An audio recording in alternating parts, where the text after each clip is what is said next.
be kind of two-part because it is a shorter article. It is touching on the VRChat face tracking documentation for the Pimax Crystal.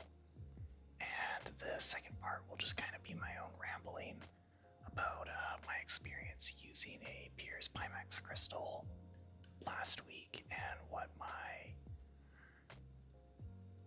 pros are and the stuff that I did not see as a pro, or the cons rather speaking. So, the Pimax Crystal. This guide will show you how to set up your Pimax Crystal with VRC face tracking.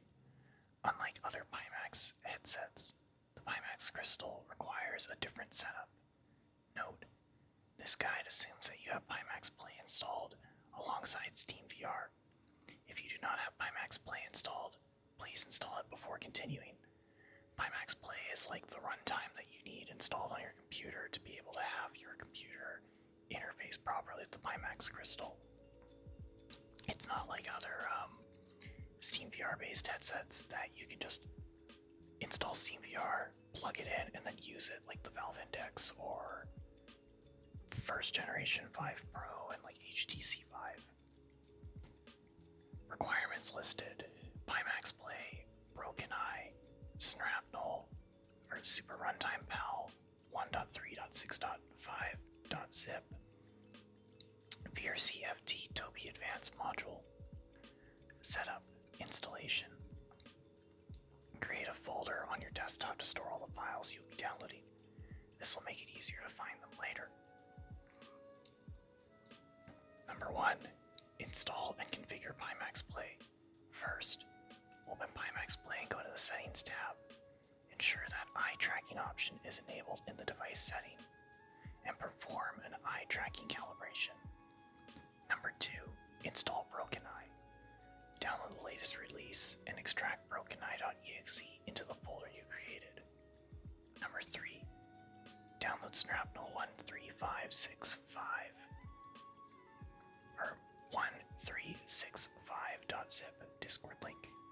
While Snapnel 1.3.1.1 does work with Broken Eye, we strongly recommend using 1.3.6.5 as it has been shown to be more consistent and reliable eyelid tracking over 1.3.1.1 while using the Pimax Crystal. Download Snapnel 1.3.6.5.zip from VRC Face Tracking Discord server in the #file share and extract the contents into the same folder as Broken Eye. You do not need to run Snapnel. Danger: ensure that the contents are not in a subfolder and are in the same directory as brokeneye.exe. Note, only the following files are necessary: eyePredictionModule.dll, eyePredictionTVM.dll, OpenCL.dll, OpenCV_World310.dll, TVM_Runtime.dll, module /eyeprediction/00-0000 period PARAMS_OpenCL.dll, model /eyeprediction/00-0000 period PARAMS_OpenCL.Johnson or JSON, module /eyeprediction/00-00-params.OpenCL.params. Unnecessary files can be safely discarded or deleted. Install the VRCFT Tobii Advanced Module. Launch VRC Face Tracking, and from the Module tabs, click on Install from Package from the top, and select VRCFT Tobii Advanced Module. Upon relaunch of the application, you should see a new module called Tobii Advanced being loaded. All together now. Now that you have all the required software installed, it's time to put it all together. First, launch Pimax Play and SteamVR. Once SteamVR is running, launch brokeneye.exe. If the eye tracker is not automatically connected, click Connect to the device. Then launch VRC Face Tracking. Done. uninstalling the VRCFT Toby Advanced module. To uninstall the VRCFT Toby Advanced module, go to the module registry, select VRCFT Toby Advanced module, and click on the uninstall button at the bottom. It's a fairly short doc, but that's the end of the VRC face tracking documentation regarding the Pimax Crystal.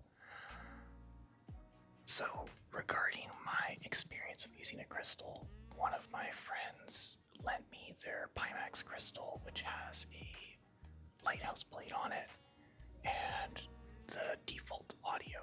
So it doesn't have the DMAS or whatever the better audio strap is called. I don't know the proper term for the crystal with it. But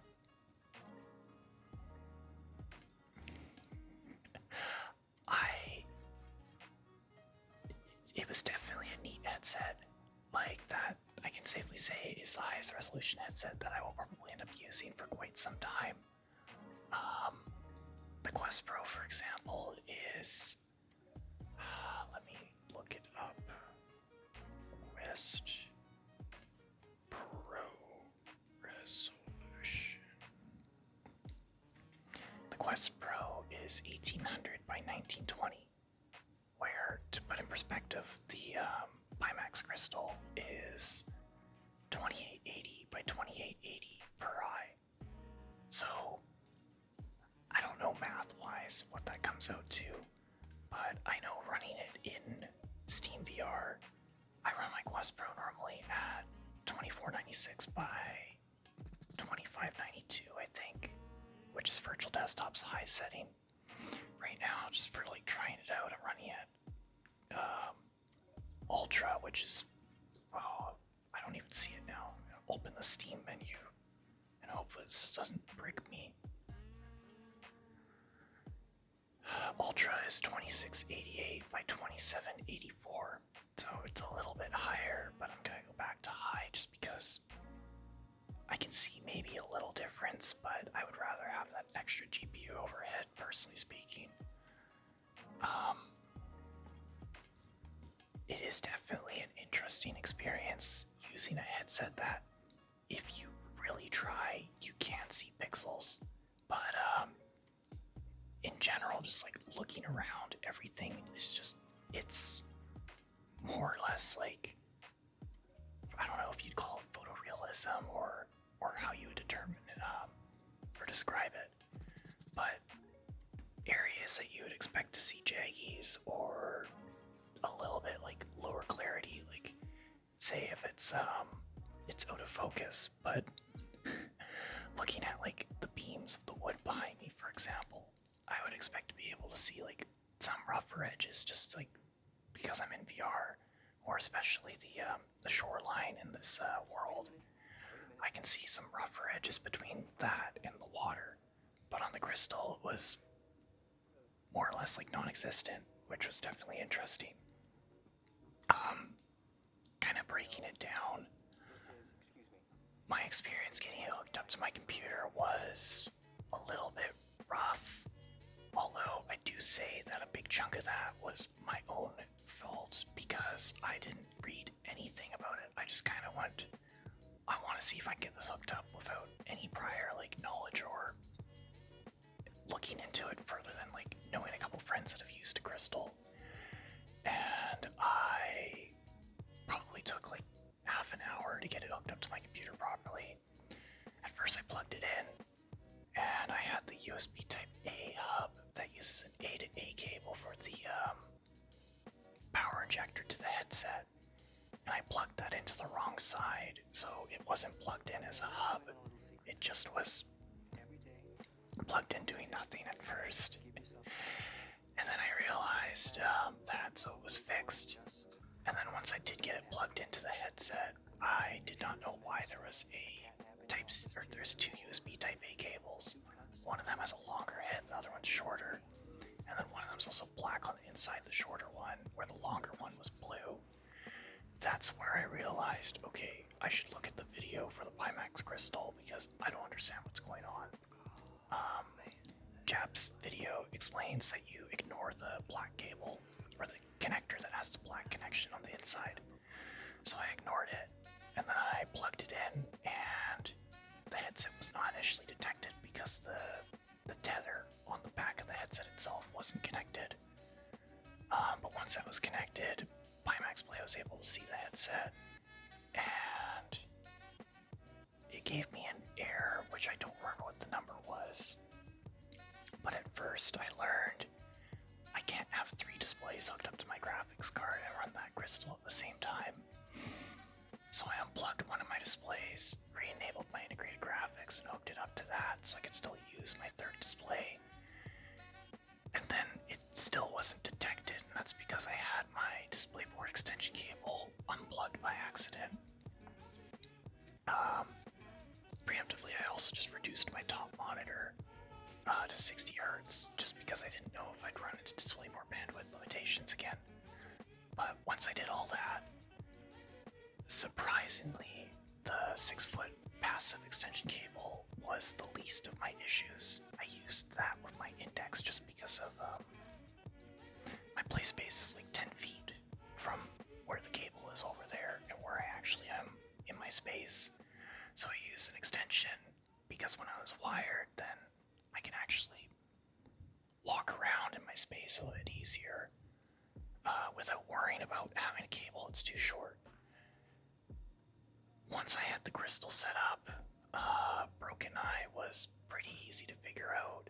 It was the same thing as those docs. Again, I didn't read them before setting any of it up because I just wanted to see, can I do this without any help from other people? Got Broken Eye set up, and then I learned when I put the headset on, it was stuck telling me that I'm wearing the headset wrong, so I had to take it off 3 or 4 times, and then the eye height thing went away. Immediately I noticed, and I think part of it is because of that lighthouse faceplate was cracked on that headset, but also just from what I've heard about the lighthouse faceplate not coming calibrated properly, everything was moving. When I opened my Steam menu, and I have the Steam menu I think set to medium distance, I could see it constantly shifting side to side and back and forth.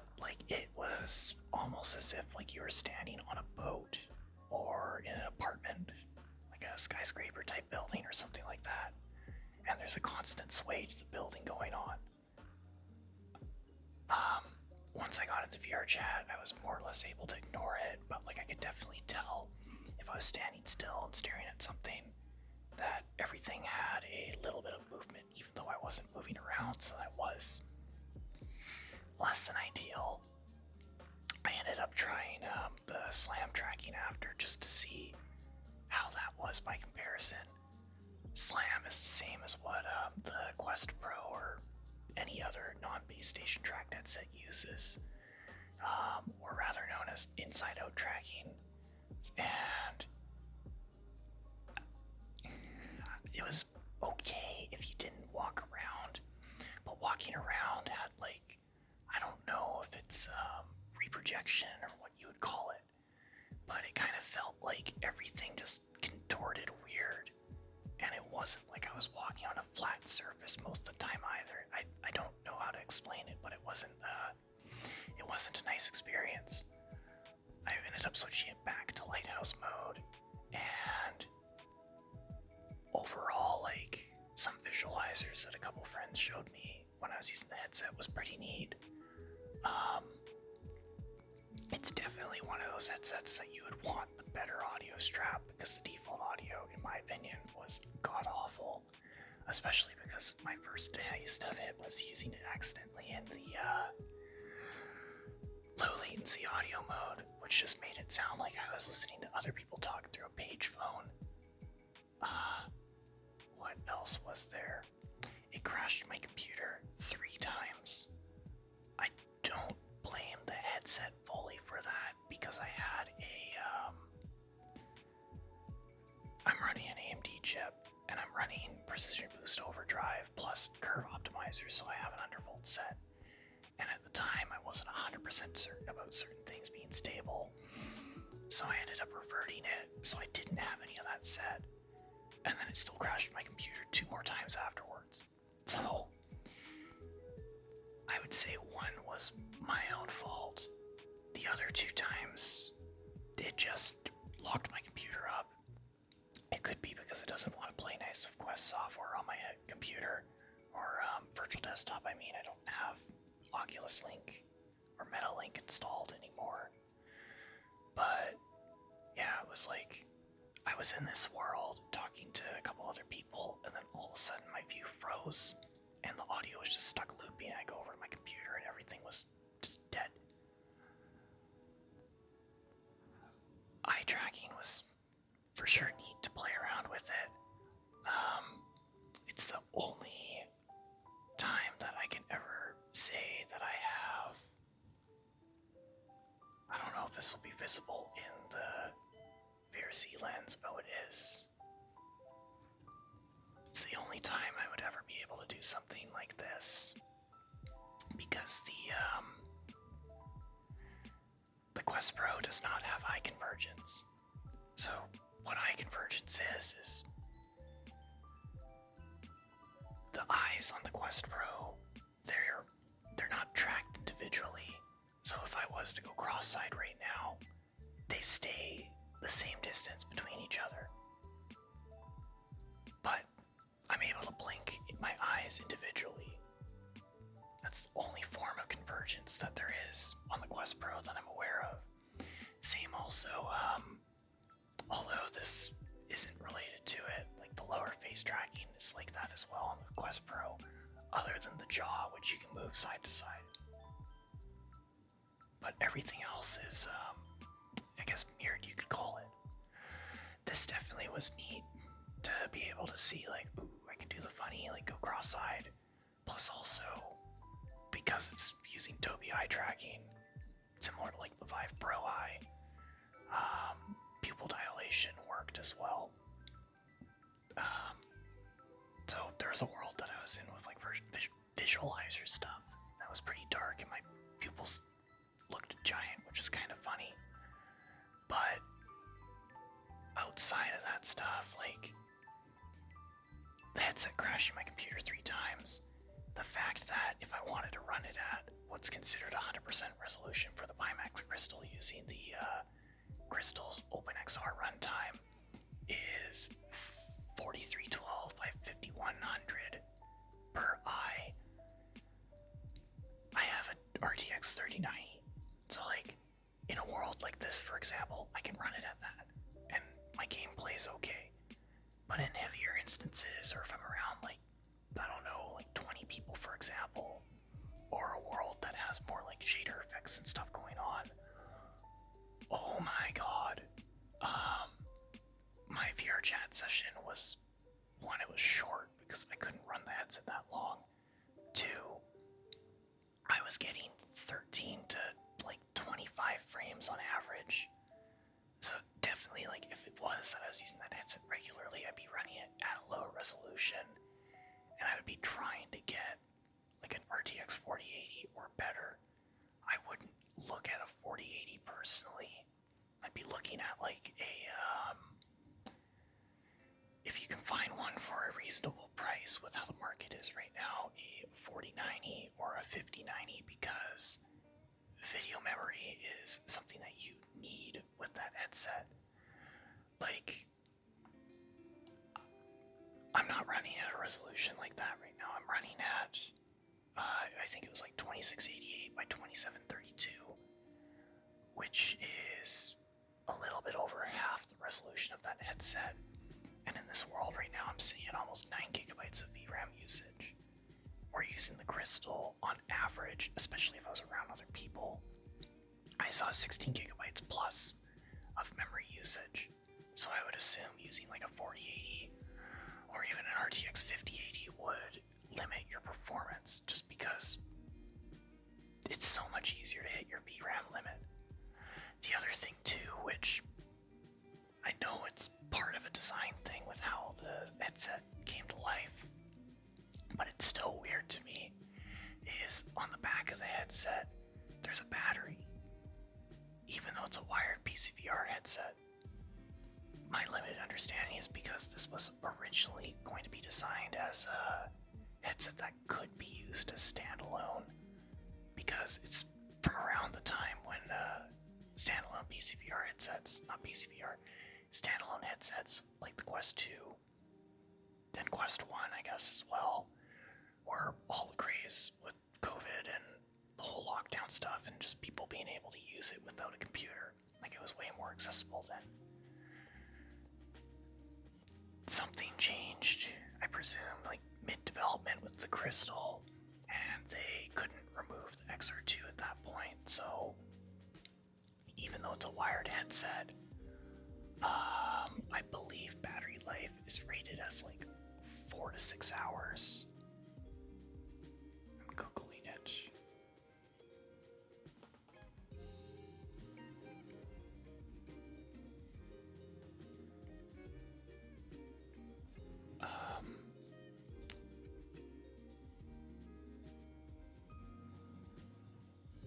I don't know if there's official documentation.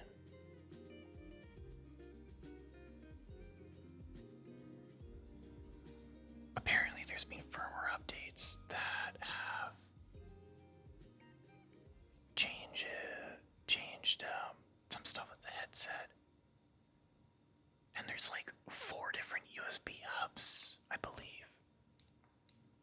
But basically, the USB hub is some weird hub that powers the headset. Without it, you're not able to use it just on your computer. Or at least I don't think so. I tried plugging it into my computer directly, and my computer did not have fun with it. And I was using a separate PCIe 4-port USB-A powered hub, so I tried to give it its best experience that way, but it didn't work. And yeah, like, there's stuff where people are saying it lasts like 3 to 3.5 hours. Some people saying that it lasts 2 hours. Oh, Pimax actually has info. This is from 2023. It is saying, where is it?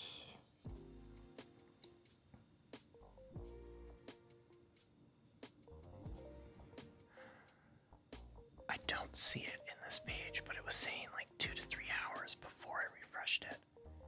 And again, I didn't use the headset for long enough to be able to actually drain the battery fully. But one of the things that I've seen people talk about that you can do is there's a USB Type-C port on the right side of the headset.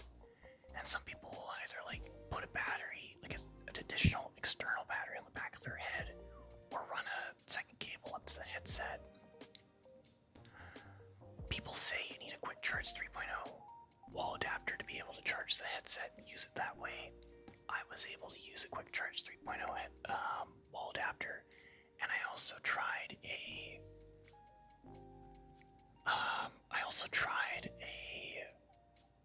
PD charger from the Steam Deck, which is 45 watts, and both of those were able to charge the headset when I was using it, giving it like 22 watts when the battery was partially drained. I don't understand how that works also, just because like one of the chargers I used was an Anchor power line plus one something, and it says that it's supposed to give 9 volts 3 amps, or 9 volts 2 amp, yeah, 2 amps, but it was able to give it 24 watts rather than 18 watts. So I don't know. It's also like,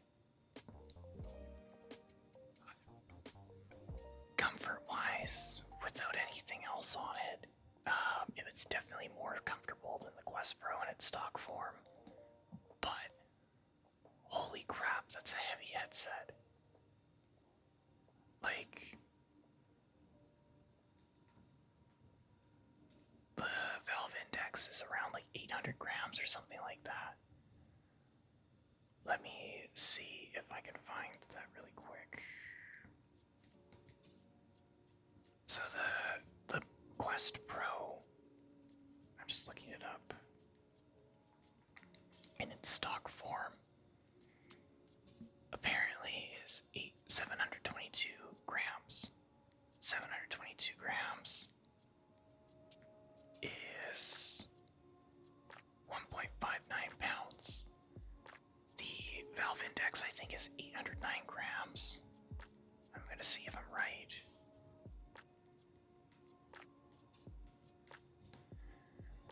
The valve index, apparently, without the cable, is 809 grams, and with the cable, 888 grams.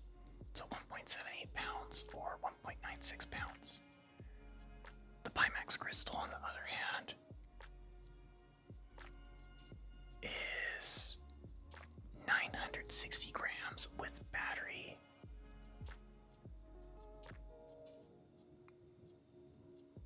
Or 1.1 kilograms plus DMAS, the deluxe audio. It's like the on-ear speakers. There's a voodoo testing of it, and it says 1.2 kilograms. So if a thing weighs 1.2 kilograms,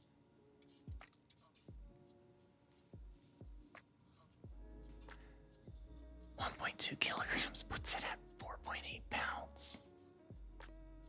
That doesn't sound right at all. I don't think it weighs that much on your face. Although I did use it without the DMAS, and that's 960 grams. Did I type that right? 1200 grams. Okay, I typed 1.6 kilograms wrong apparently. 1200 grams, or 1.2 kilograms, is 2.64 pounds. 960 grams is 2.1 pounds. I found myself raising my eyebrows like pretty constantly just because of how front heavy that headset was. I could have probably adjusted it differently, but I don't know.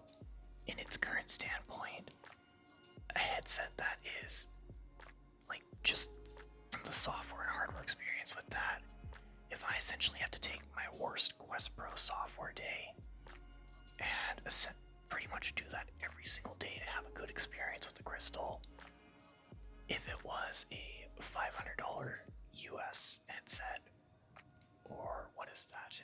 What's 500 US? 500 USD to Canadian dollars.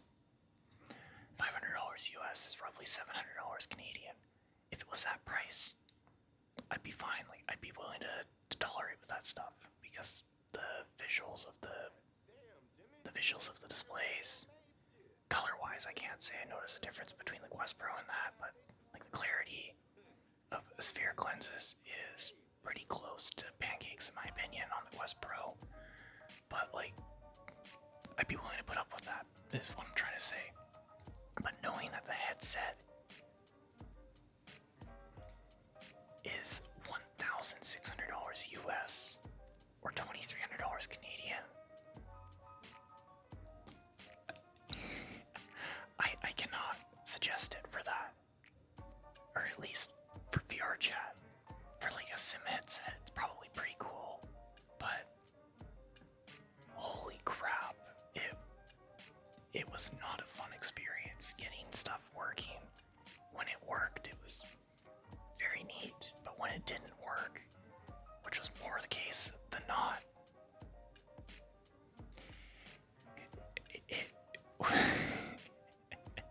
it definitely sucked.